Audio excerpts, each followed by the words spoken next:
Olá, queridos e amados irmãos. Vamos fazer aqui um estudo hoje sobre a idolatria. Vou fazer uma pequena oração. Querido amado Pai, muito obrigado por nos dar a oportunidade de estarmos aqui neste momento para fazer este estudo importante sobre a idolatria, no qual confunde, destrói, desvia muitas pessoas e famílias do caminho da vida eterna. Muito obrigado e abençoe este tema e este estudo tão importante. Em nome de Jesus Cristo. Amém. Queridos amados irmãos, portanto, a idolatria ofende a Deus. A idolatria é tudo que toma lugar de Deus em nossa vida. Tudo que toma lugar de Deus em nossa vida é idolatria. Portanto, só Deus merece adoração. O segundo mandamento da lei moral, os 10 mandamentos, proíbe a idolatria. Bem, em Deuteronômios, capítulo 5, versículo 8 a 10, diz o seguinte: Não farás para ti nenhum ídolo, nenhuma imagem de qualquer coisa no céu, na terra ou nas águas debaixo da terra.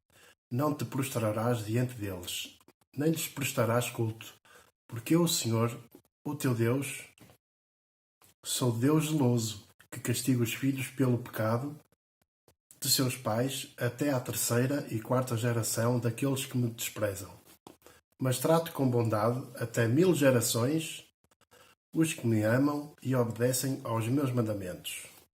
Os povos vizinhos de Israel adoravam ídolos, imagens de deuses, e eles acreditavam que os deuses moravam dentro das imagens e que podiam ser manipulados com rituais e sacrifícios. Muitos israelitas adotaram os ídolos e os rituais idólatras desses povos. Em Juízes, capítulo 2, versículo 11 a 12, diz o seguinte: Então os israelitas fizeram o que o Senhor reprova e prestaram culto aos Balãs, que eram deuses menores do panteão fenício, muito próximo dos bíblicos. Elohim.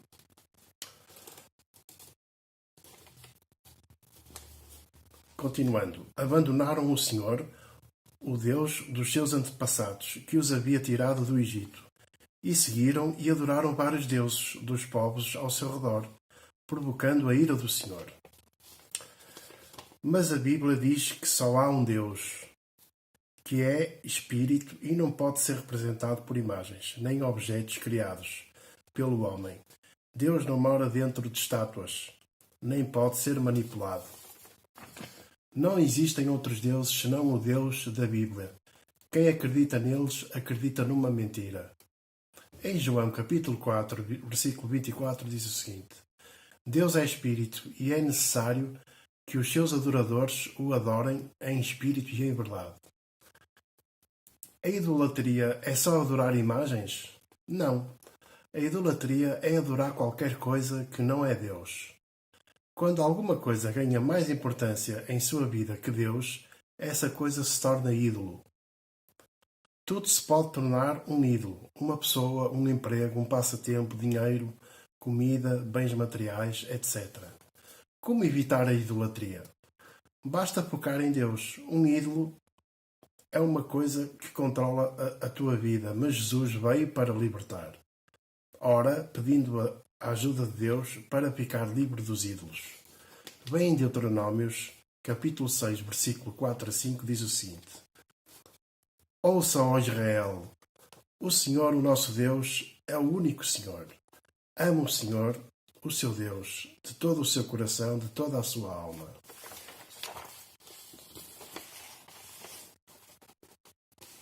Em 1 João, capítulo 5, versículo 20 e 21, diz o seguinte: Também sabemos que o Filho de Deus é vindo e nos tem dado entendimento, para reconhecermos o verdadeiro. E estamos no verdadeiro, em seu Filho, Jesus Cristo. Este é o verdadeiro Deus e a vida eterna. Filhinhos, guardai-vos dos ídolos. A Igreja Católica é uma das ferramentas do diabo para destruir as pessoas com idolatria. E Portugal é um país de grandíssima tradição católica, afetando muitas famílias. O corno pequeno, na forma de Roma política, perseguiu os exércitos do céu, que são os cristãos. Quem é o corno pequeno ou chifre pequeno?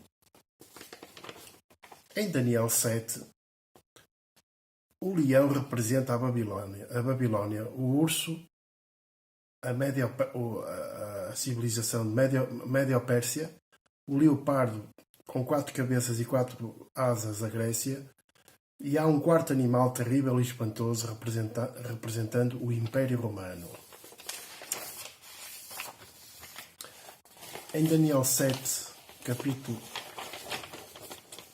7, versículos 7 e 8, o profeta Daniel fala do quarto animal. Depois disto eu continuava olhando nas visões da noite, e eis aqui o quarto animal, terrível, espantoso e sobremodo forte, o qual tinha grandes dentes de ferro. Ele devorava e fazia em pedaços e pisava aos pés o que subjava. Era diferente de todos os animais que apareceram antes dele e tinha 10 chifres. Estando eu a observar os chifres, eis que entre eles subiu outro pequeno, dentro do qual três dos primeiros chifres foram arrancados. E eis que neste chifre havia olhos como os de homem e uma boca que falava com insolência. Os historiadores bíblicos designam esses 10 chifres que se estabeleceram durante Roma Imperial, durante 351 até 476 d.C., e minaram a autoridade do Império Romano, provocando a sua queda no ano de 476 d.C. Esses 10 chifres, portanto, eram as 10 tribos bárbaras, ou seja, os vândalos, que foram extintos, os alamos, que deram surgimento da Alemanha no ano de 352 d.C., os suevos, que originaram Portugal no ano de 406 d.C., os visigodos, Espanha 408 d.C., os burgundos, Suíça, originaram a Suíça no ano de 406 d.C., os francos, que originaram a França no ano de 352 d.C., os lombardos, que originaram a Itália, 453 d.C., os anglo-saxões, que originaram a Inglaterra no ano de 449 d.C., os ostrogodos, que foram os últimos extintos no ano de 538 d.C., e os heréculos, que também foram extintos no ano de 476 d.C. Portanto, as tribos que foram extintas foram os vândalos, os hércules e por fim, os ostrogodos.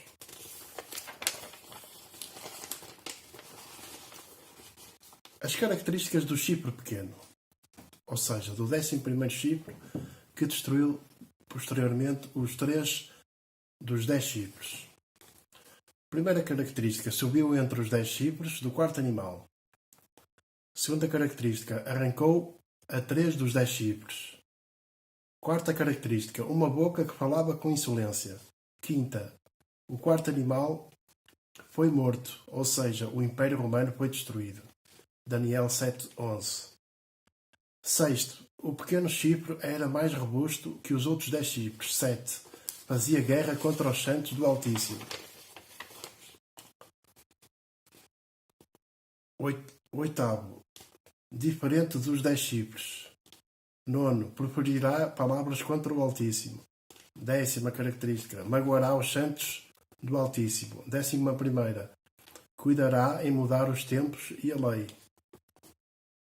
Se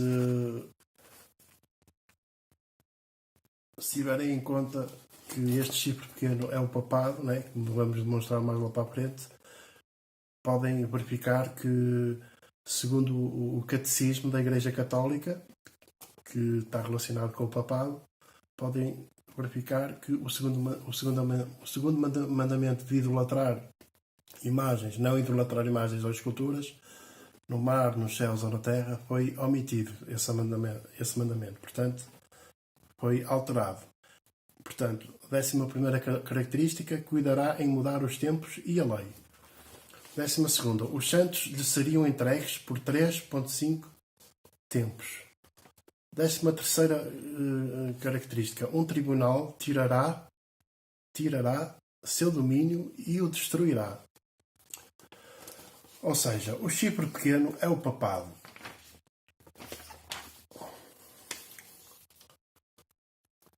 Porque as três tribos foram extintas? Porque eles eram arianos.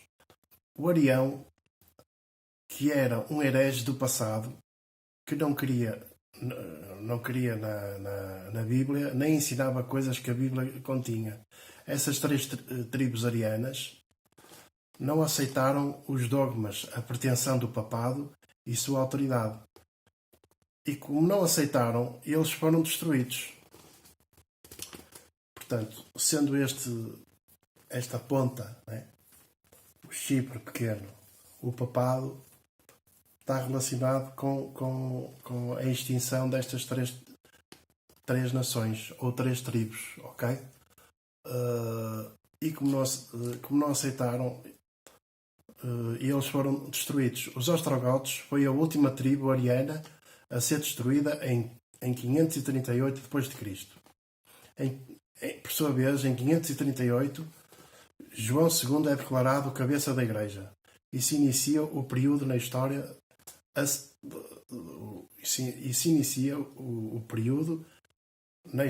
a supremacia papal. Depois da fase de Roma Imperial, segue-se a Roma Papal e começa a trabalhar inclusivamente com as outras restantes 7 tribos para exterminar os dissidentes. Mas o Chipre pequeno tem uma característica especial, além destas todas. E qual é essa característica especial? É a idolatria. Vamos ver em Daniel 8.9 a 10 e vamos ver também os versículos 11 e 25 de Daniel 8. De um dos chifres saiu um chifre pequeno e tornou-se muito forte para o sul, para o oriente e para a terra gloriosa. Cresceu até atingir o exército dos céus, a alguns do exército e das estrelas. Lançou por terra e os pisou. Houve destruição aqui. Em Daniel 8.11 diz o seguinte: Sim, engrandeceu-se até ao príncipe do exército. Dele tirou o sacrifício diário e o lugar do seu santuário foi deitado abaixo. Em Daniel 8.25 podemos verificar o seguinte: Por sua astúcia nos seus empreendimentos fará prosperar o engano, no seu coração se engrandecerá e destruirá a muitos que vivem despreocupadamente. Levantar-se-á contra os príncipes dos príncipes, mas será quebrado sem esforço de mãos humanas, ou seja, por um tribunal, que vai ser o juízo de Deus, ok? O juízo divide-se em 3 fases: investigativo, comprovativo e executivo, ok? Pronto. De que maneira o corno pequeno se engrandeceu contra Cristo? Ao usurpar abertamente o ofício de Cristo como mediador entre os homens e Deus, eu vou repetir.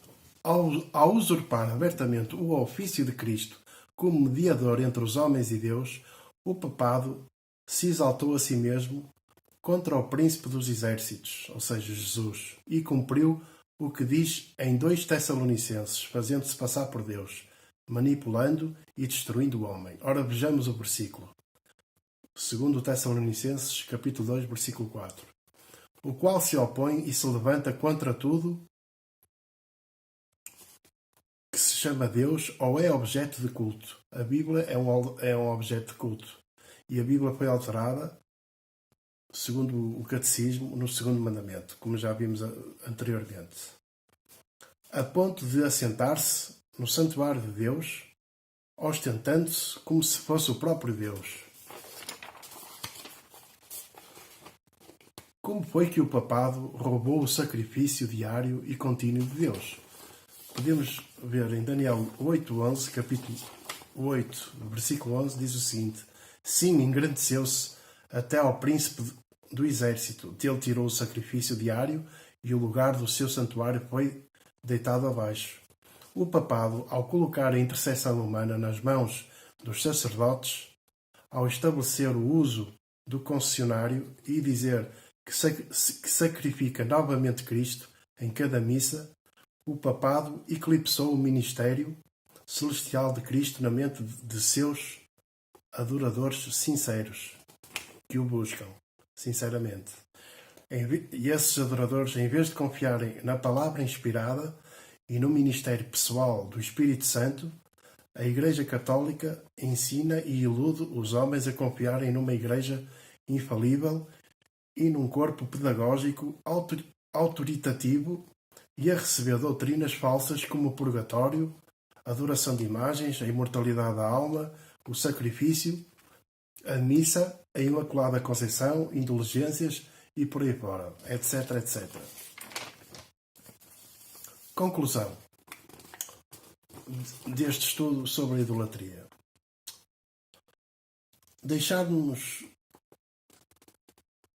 Desviar-nos da única alegria perpétua, única vida perpétua e do Criador é sempre mau. Não é adorando dinheiro, um objeto, o conforto de uma igreja falsa ou um ídolo homem que morre aos 90 anos que nos vai preencher. Satanás o que pretende é a sua destruição ou a tua destruição. Há pessoas que são mais fáceis de ser desviadas de Jesus.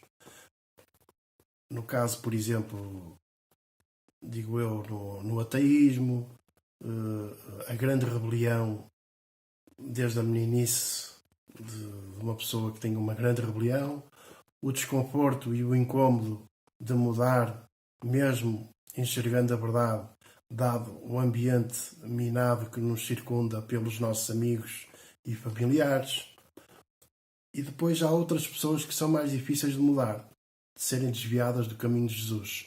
Mas Satanás utiliza armas astutas em conformidade, como por exemplo a idolatria, através de ídolos, igrejas, etc., para eclipsar a mente de possíveis adoradores sinceros de Cristo, em que estes, se não se revestirem da armadura de Cristo, que é a palavra, como o apóstolo Paulo apela em Efésios capítulo 6, versículo 11, em que diz o seguinte: revesti-vos de toda a armadura de Deus para poderdes ficar firmes contra as ciladas do diabo.